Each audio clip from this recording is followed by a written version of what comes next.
YouTube? This is Tabletop Magic, and today I'm going to go over Maze's End Turbo Fog for Standard. I'm not much for Standard, but when a deck does kind of pique my interest, I will play, and it happens from time to time.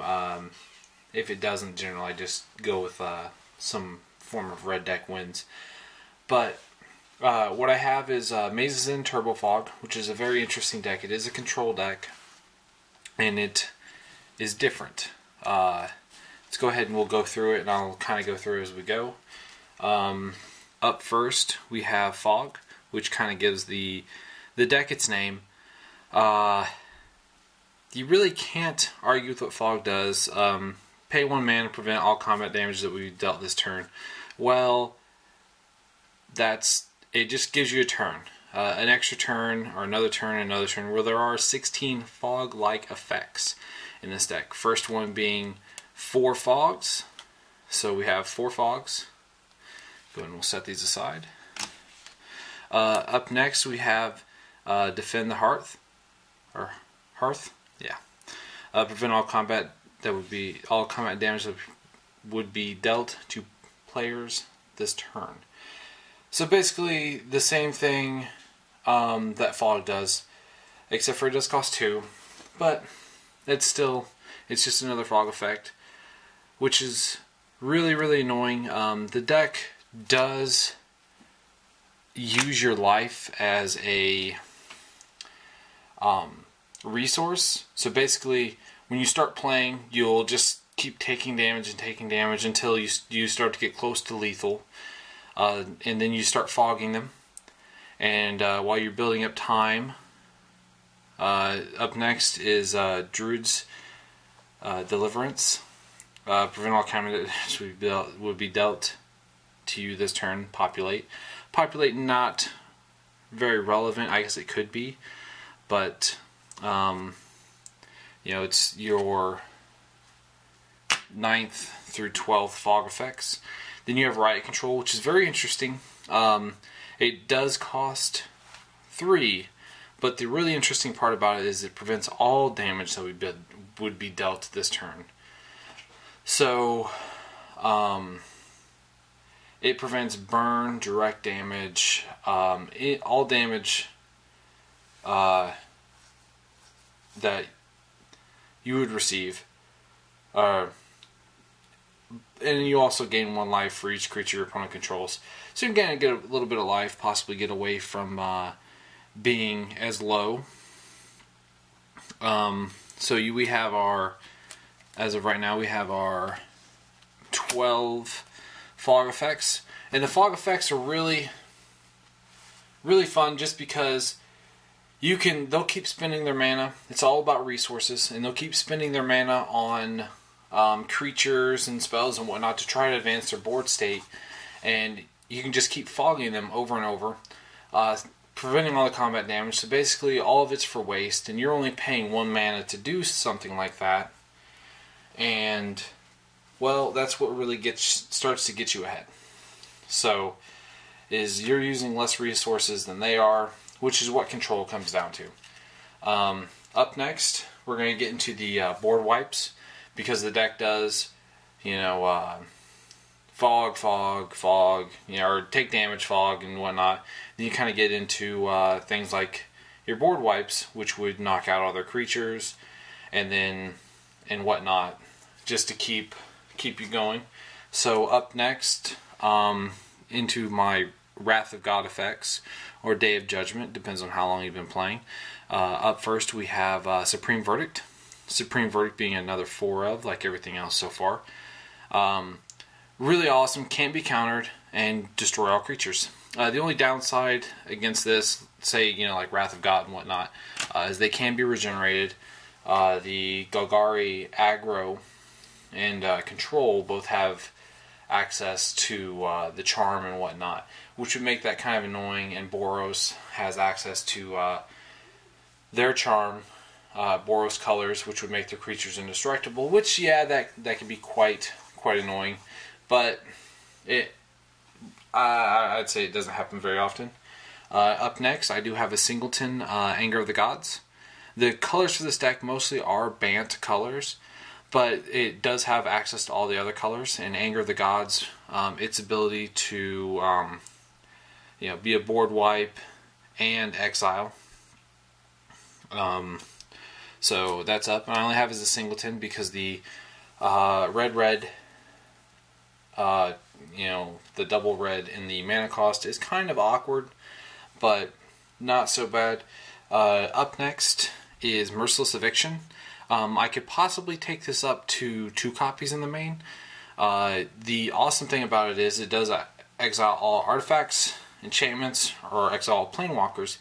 Well, enchantments is very relative to when you are playing against, say, the mono blue matchup, or not mono blue, excuse me, mono black matchup. With the mono black matchup, and they have their, say their Erebos comes down. They also have their Underworld connections, and just to be able to take care of things like that, it does cost 6 mana, which is but it's still another board wipe. Considering the late turns that this deck will take a match into, most games for this deck, you will win game 1. Just for the fact that your win con being Maze's End, which we'll get to, there's very little they can do about it because you'll just keep controlling the board, stalling, controlling, until you basically combo out and win. Up next is Detentions Fear. I do have 4 Detentions Fears in the main. Detentions Fear just being awesome. It takes care of pesky creatures like Pack Rat. You can really Pack Rat isn't as annoying for this deck as it is for others, just for the fact that the amount of board wipes and fog effects just kind of make it not as good as it could be, or it should be in other matchups. So Detentions Fear really kind of shines here against things like that, or they get multiple whatever permanent. Really awesome card, especially against the black matchup. Will really help you out there, like what I was saying earlier with Merciless Eviction being one of those cards. So generally those come down, say 2, and you really want to start taking care of their devotion before Grave Merchant comes down. Up next is, it seems a little weird, but I do have Rakdos Return in the main. I have a single in the main, and it's in there it's actually in there for just about any deck. When you really get down to it and you start looking at really good players for aggro, and they know you're running lots of board wipes, they'll kind of wait for a board wipe to pass, and then they'll start laying down their creatures. Well, this makes it really hard for them to try to keep a hand in the aggro match, where they're waiting for a board wipe. They'll bait you out with 2 or 3 creatures, try to make that try to force you to get greedy for a 2-for-1 or a 3-for-1 off a Supreme Verdict, and then they'll start dropping their other creatures, which could be more harmful in later games.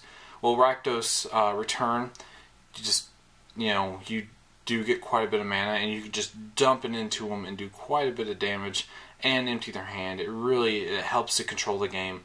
I've been playing with 1 main, 1 the side. It really does help. And then up next, I do have a single Sphinx's Revelation. Sphinx's Revelation is only a singleton because it is an amazing card, and it's better in blue-white control or blue-white X control, Grixis control and whatnot, than it is here.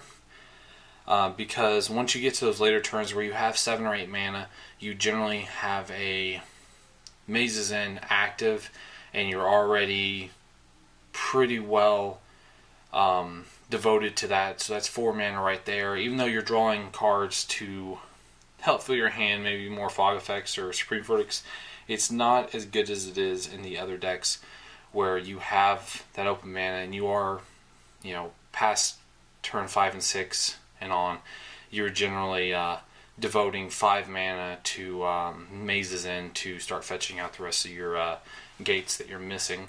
So Sphinx's Revelation is here in one of, and it is sort of a fog effect, just for the fact that you can gain that extra life off there which can really help you, and just to keep your life above where you don't want it to be, because this deck you do run quite low because you will use your life as a resource. So that's in there as just a singleton. Up next is another win con. We have Crackling Perimeter.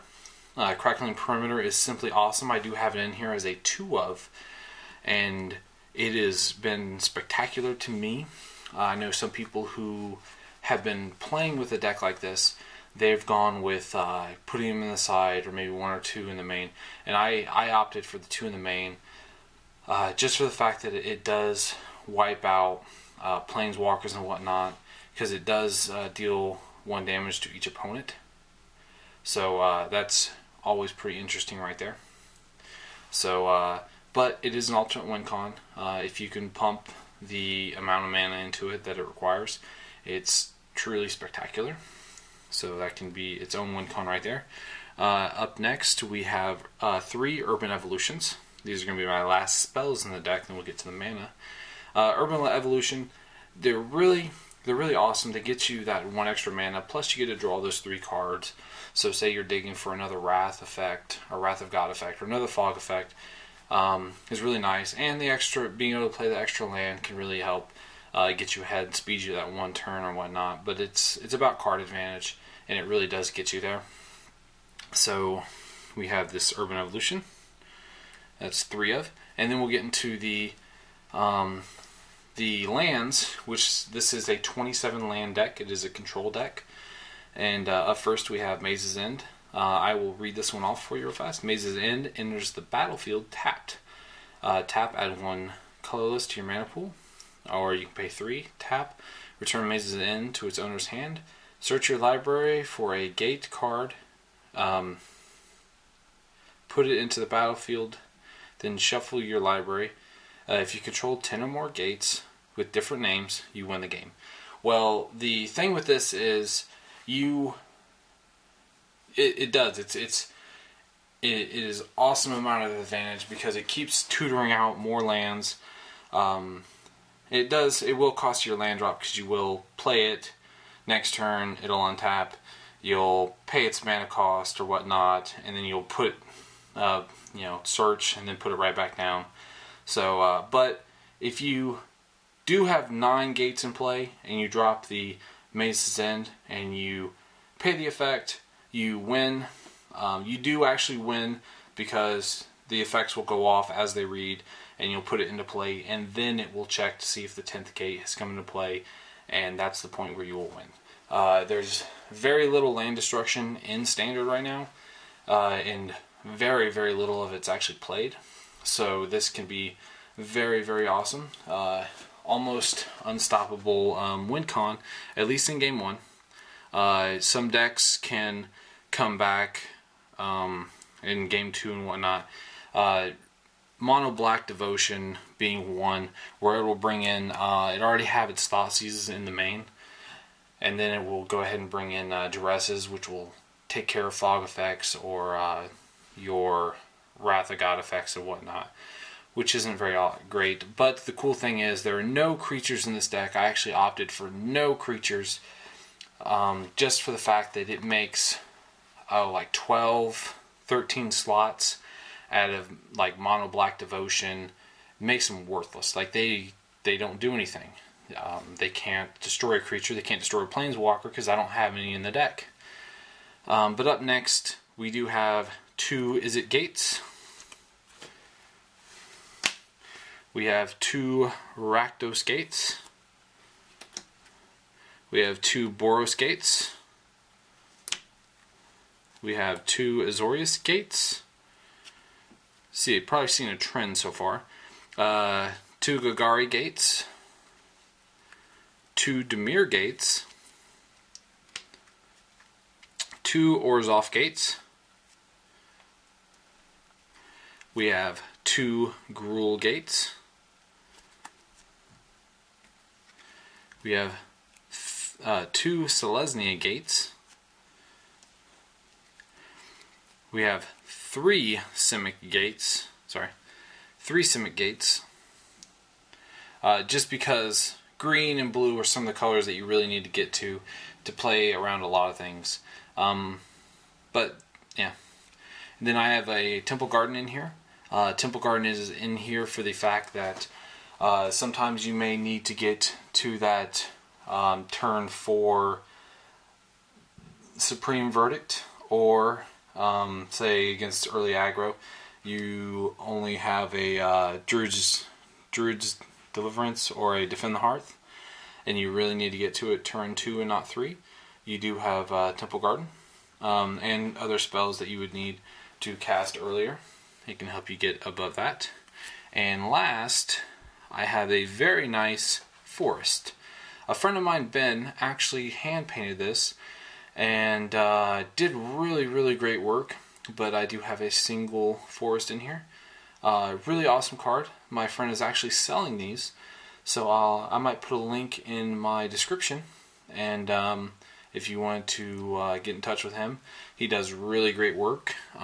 This is full art, hand painted, and it's absolutely spectacular. You can kind of see in the glare there where the hand paint is, but when you're looking at it, it's really flat, really awesome. Did an amazing job, and I have to give him props. I have to try to support his work. He's for as new as he is at painting these, it's superior quality to quite a few of the other full art or extended art altars I've had or have now. So really have to give him kudos. Great work. If you guys are interested, check out the link, and I'll put up a link to get a way to contact him to possibly pick up some of his art. I should have some more of his art coming for some of my other videos soon. I hope you guys enjoyed this video, and I hope you will like and subscribe to this page. This is Maze's End, and if you have any questions, comments, go ahead and post them, and I will try to address them as fast as I can. Thank you.